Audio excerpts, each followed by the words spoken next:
হাসরের ময়দানে জাহান্নামকে যখন আনবে, ওয়াজিআ ইয়াউমা ইদিম বিজাহান্নাম, আল্লাহ তাআলা কোরআনে বলছেন হাসরের ময়দানে ফেরেশতারা জাহান্নামকে টেনে হাসরের মাঠে নিয়ে আসবে।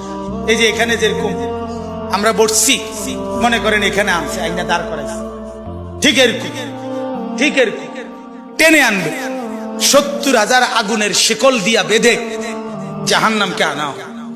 70,000 আগুনের শিকল, এক একটা শিকলের মধ্যে 70,000 আংটা, ওই যে